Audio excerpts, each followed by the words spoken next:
Good morning and welcome to today's webinar on measuring resistance in an ESD protected area.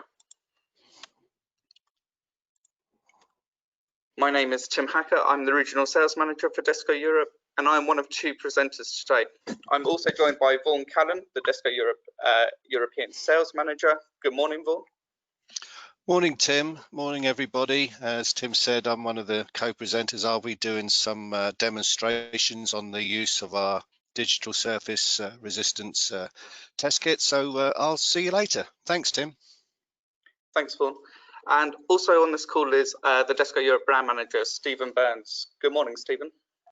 Morning, Tim. Hi, everyone. Thanks very much for joining. I'll be helping today with answering questions. You'll see up on the screen there a couple of ways you can submit your questions. We'd love you to do that.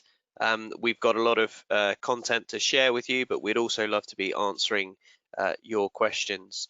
If you've been to some of our previous webinars, you'll know that we have some questions for you as well. We'd love, just as we get started, if you could answer this question for us.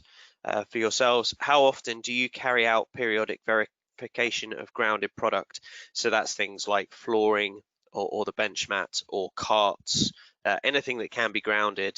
How often do you carry out the periodic verification of those things?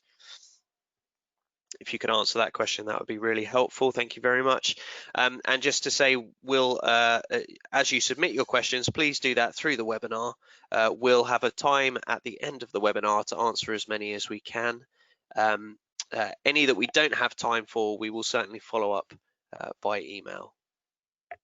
We'll just take maybe 15 more seconds to get in some final responses on the poll.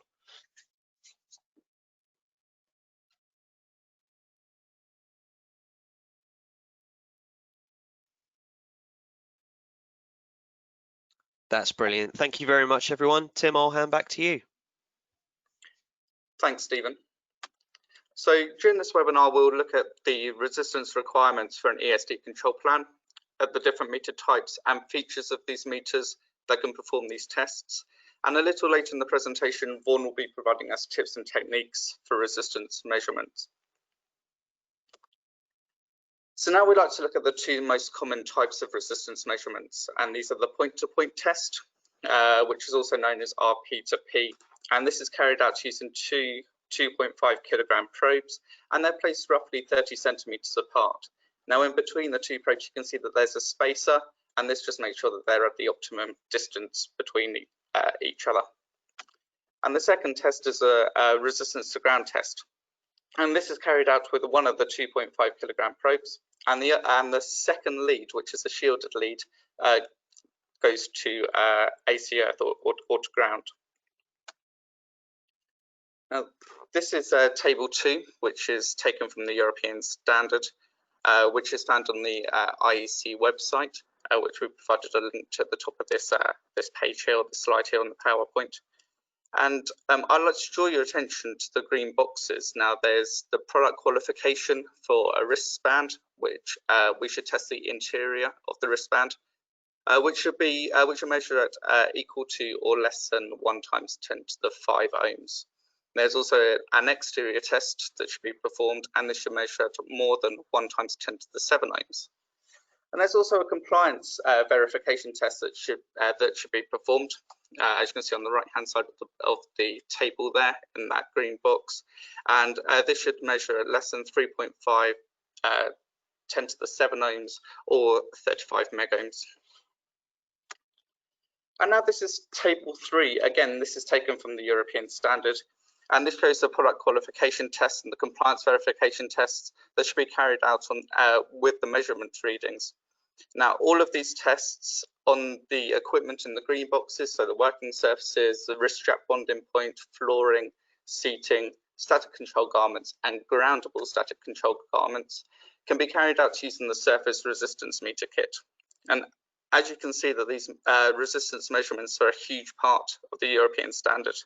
And the surface resistance meter kit is a vital piece of equipment for every ESD protected area.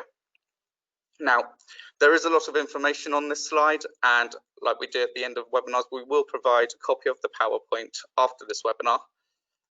But right now there may be a slight delay, but I would like to cross over to Vaughan Callan at our Letchworth facility to demonstrate the digital surface resistance meter test kit and the different tests that can be carried out using this meter.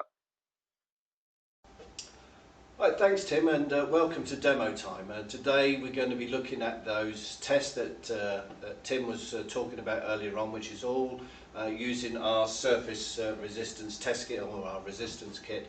And the first test we're going to do is on the interior and exterior of the wristband. To do that, we will use our 2-point probe. We use the 2-point probe as opposed to what we'll be using later on, which is the weighted probes. But this is particularly used for testing small areas. The resistance meter has 2 leads, a black lead and a red lead. The black lead is a shielded lead, so that's what we would use for testing resistance to ground. So we simply take our black lead, plug it into the black terminal, and we take our red lead and we plug that into the red terminal. And what we'll do now is we'll go over to the overhead camera so you can see in close up the actual test that we're doing. So the first test that's called out in the wristband product qualification is to test the interior of the wristband to see that it is below 1 × 10 to the 5 ohms resistance. So if we turn our meter on and we'll place our probes on the interior. Now I've placed the wristband onto an insulative surface here, so we're not picking up any resistance from the ESD safe work surface. So if I place the probes on there, push down and hit the test button, and then straight away we can see this is coming in at less than 10.3, so which is perfectly within specification.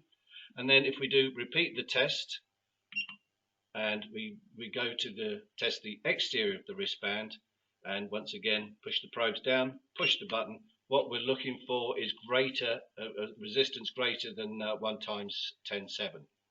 So you can see on the exponent at the top we've gone to 10.11, but once this counts down we'll get an exact reading. So we just hold on just a couple more seconds. So the exact reading we're getting is 3.51 times 1011, which is perfectly within specification because, as I just said, or as we saw earlier on, it needs to be greater than 1 times 10.7. Okay, so the next test we're going to do is the compliance verification. In the standard, what we're looking for is a system resistance of less than 3.510.7, which is less than 35 megs. And to do that, so what we'll do, we'll dispose of the 2-point probe. We'll take our resistance meter, and what I have here is a hand probe, which we can insert the banana into the hand probe. The other lead we can put into an appropriate grounding point, and then if I slip on the wristband, place it on my wrist, and then whilst holding the probe, again turn the meter on, and remember what we're looking for is less than 3.510.7. So again, pushing the test button, and we just wait for about 15 seconds while it stabilizes, and there we can see that the system resistance here is 4.52 times 10.6, so therefore less than 35 meg.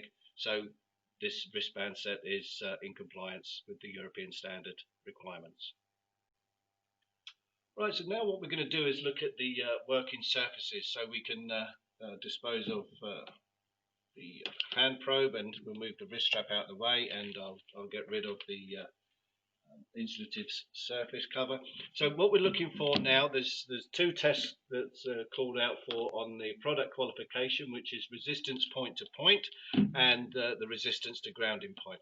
So again, using our leads, sorry, I'll just untangle these, make it a little bit easier, and then if I reach across, and what I'll do is I'll take our weighted probes, so I place those onto the work surface, plug the leads into the weighted probes, and again with the meter turn it on, and once again, so what we're doing, this is the point to point resistance test, so we're measuring the resistance between this point, and again turning the meter on, and what we're looking for is a resistance of less than 1 times 10.9 point to point.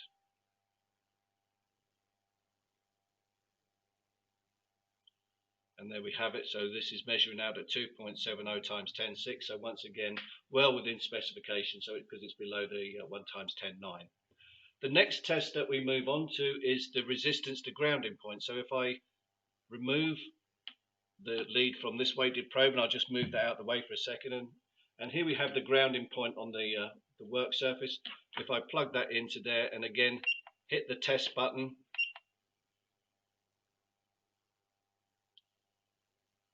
and again we're looking for less than 1 times 10.9, and here we can see 1.45 times 10.6. So again, perfectly within specification. So that's the product qualification. The next one that the standard calls out for is compliance verification.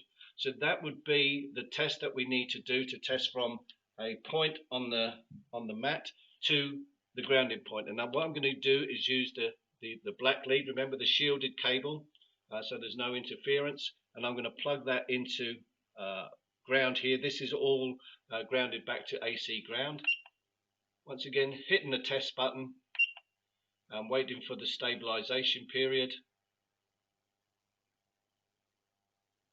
And then we can see that the resistance to ground is 2.39 10.6. So once again, well within specification. Another thing you can do with these readings is you can save that that reading. So we can see the option to select this and save it here. So we can save that reading, and we can save a number of readings directly into the meter, which is particularly helpful if you are testing a series of benches. So you can save them directly to the meter and download them afterwards. So we'll move on to our next demonstration, which is the testing of the flooring. So, as we said, the next test that we're going to look at is the flooring, and in that we have product qualification and product verification. The first one being resistance to grounding point. So what we'll do now, if I move the chair out of the way, again using our meter, we'll place one of the probes on the mat and on the flooring, and the black lead will go to the grounding point. So we simply plug that in, turn the meter on, and hit the test button. And again, remember we're looking for less than 1 times 10.9, and what we've got is 1.69 10.7. So straight away, for product qualification, this is absolutely within specification. The next test that we have to do is the resistance to ground test, which is the compliance verification test. So we'll take the shielded lead out of the grounding point on the mat, and we plug it into our AC ground. So now we're testing from the surface to ground, so resistance to ground, and once again we will push the test button. We're looking for less than 1 times 10.9, and straight away I can see here we have 1.78 times 10.7, so that is absolutely within specification. Okay, so what we're going to do now is we're going to move on to our next test that was called out earlier on in the presentation for the resistance measurement, and that would be on seating. So what we're going to do is test an ESD safe chair. Now, what I'm deliberately going to do now is show you what could be termed as a test that falls outside of the specification or the European standard. So if I take our 2 weighted probes onto this ESD safe chair, I'm not sure if it's picking it up on the camera, but underneath on the pillar of the chair it does show it as being ESD safe. If I turn the meter on, the 2 probes on there just to test the surface, hit the test button, and we wait for that to come up, and this is showing me that it's 1.09 times 10.6. So you would class that as being an ESD safe chair, perhaps. But if we do the called out test from the standard, which is resistance to grounding point. So that would be from the chair seat down to the grounding point. And if I take the black lead and plug it into the grounding point down here and do the test again,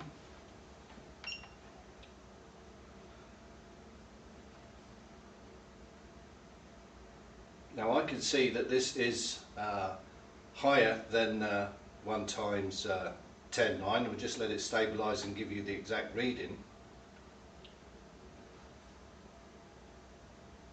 So what we've got is 1.841011. So that's outside the spec. So although the surface of the chair measured as good, the resistance to grounding point is outside the spec, and that would probably be because whilst the seat back and seating area are ESD safe, the casters on this are probably low charging. They're not conductive, so we're not able to conduct the charge away. So this chair actually falls outside of the requirements of the European standard. The further test we would do is to do a resistance to ground test. So we'd take the black lead once again, plug it into our AC ground and do the test, and I would fully expect this to fail once again because we're not getting the true resistance from the seat part through to the rest of the chair, and straight away we can see that it's over the 1 times 10.9 requirement. So therefore the chair is not in spec. So 6.451011. So that's what a resistance meter does. It will tell you when things pass and also when things do not meet the requirements of the European standard. Move the chair out of the way. Moving on to the next testing that we need to do, which is for static control garments. And what they call out for is, in product qualification, is a resistance point to point. So that would be from one sleeve to the other sleeve. And to do that, again using our resistance meter, what we can do, what I've attached to this ESD garment is I'll put a crocodile clip on this sleeve, and if I plug the lead into that, and if I take the other lead and plug it into the crocodile clip on the other sleeve,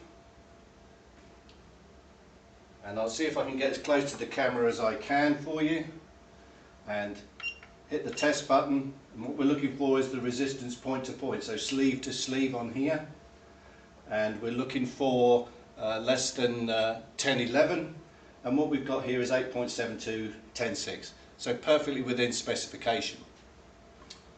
The other criteria that we have to do with static control garments is the test if you're using a groundable static control garment, which this one is.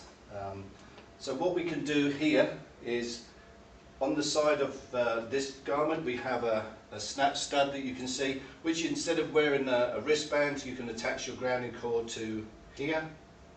I just get the crocodile clip onto there. So what we're actually doing now is the test that's called out for the resistance to grounding point, and again move this as close as I can to the camera and hit our test button. So now we're going to have our resistance to grounding point of a groundable static control garment, which is shown at 8.9610.6, well below the 10.9 requirements of the European standard. So those are the tests that we've been looking at in today's webinar for resistance measurements and the requirements for an ESD control plan. What I would say at this point is if anybody is interested in a virtual demonstration, a one-on-one demonstration of the resistance meter, or indeed any of our products, please get in contact with us. We're only too happy to do that. We can, excuse me, we can conduct the tests via Skype, GoToMeeting or Teams, and all you have to do is contact your inside sales representative to organise that. So thanks for your time, and with that I'll hand you back to Tim, who will carry on with the presentation. Thanks very much.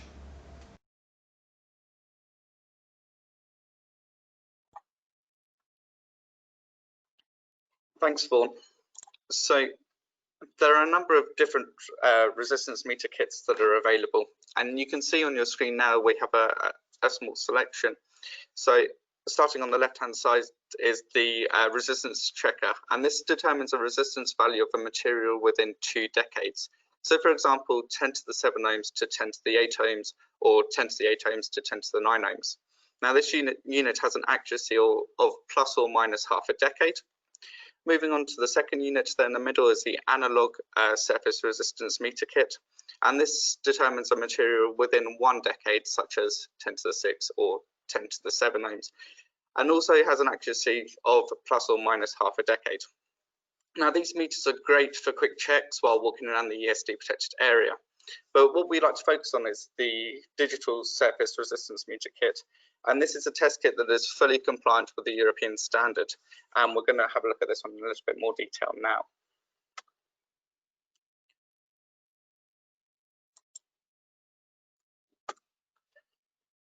So the digital surface resistance meter kit is manufactured from the board up in California, USA, and is serviced and calibrated in Letchworth over here in the UK.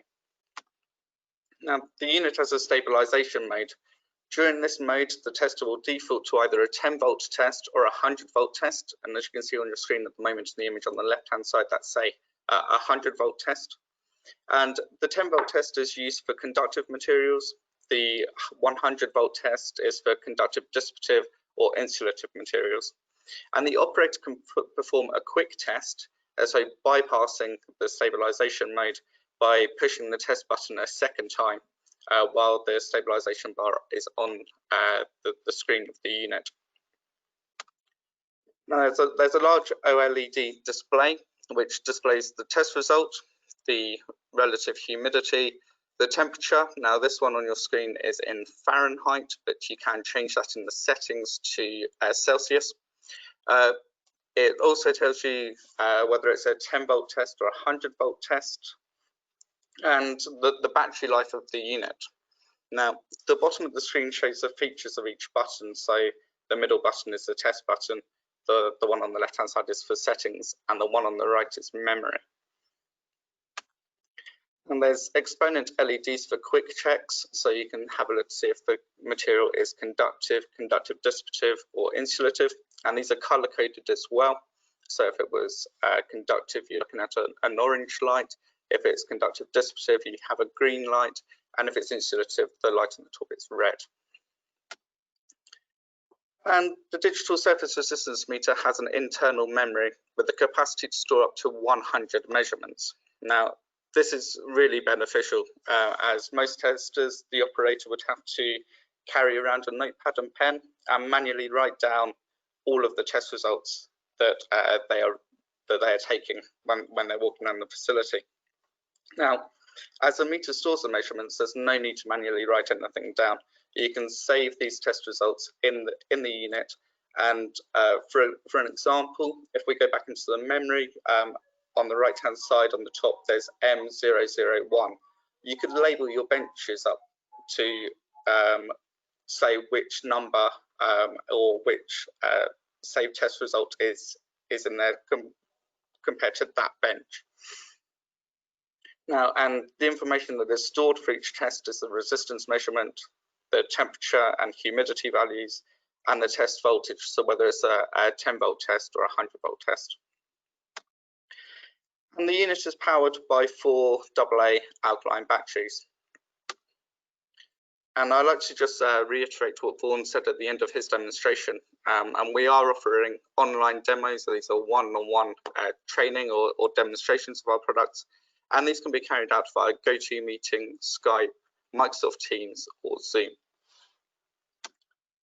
Stephen, do we have any questions?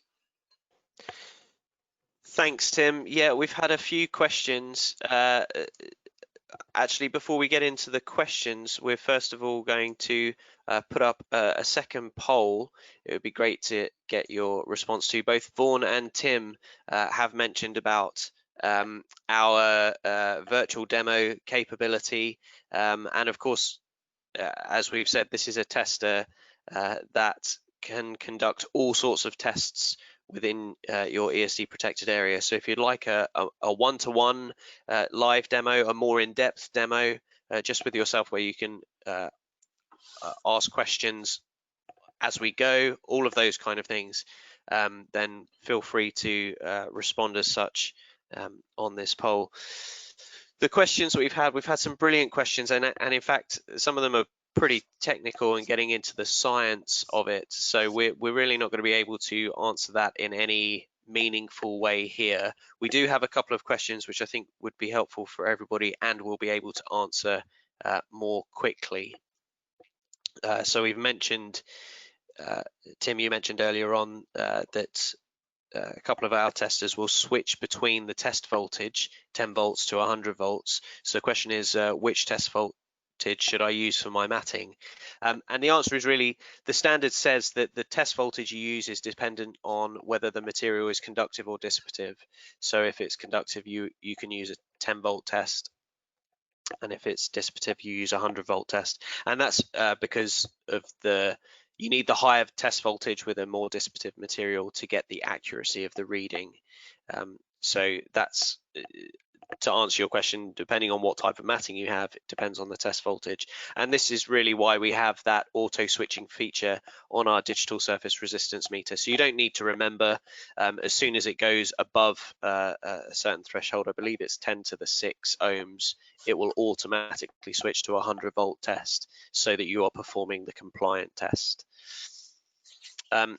Another question here, which we'll answer very briefly, is how do I test packaging? And I guess that could be shielding bags or rigid packaging, conductive boxes, those kind of things. The question doesn't specify, but we'd like to just let you know that we have another webinar coming up in a few weeks' time that is going to focus on precisely that. How do we test packaging, bags and boxes? We'll cover both of those, and actually it uses the same equipment, it uses the same tester, so a further use for this kind of tester as well. So we haven't covered it here because it would have made the webinar far too long, so we're covering it separately. Do join us again in a couple of weeks to see the webinar on testing packaging. Thank you to everybody who has responded to the poll. If you do have if you could just take a second to respond if you haven't yet, that would be great. And I'll hand back to Tim to finish up the webinar.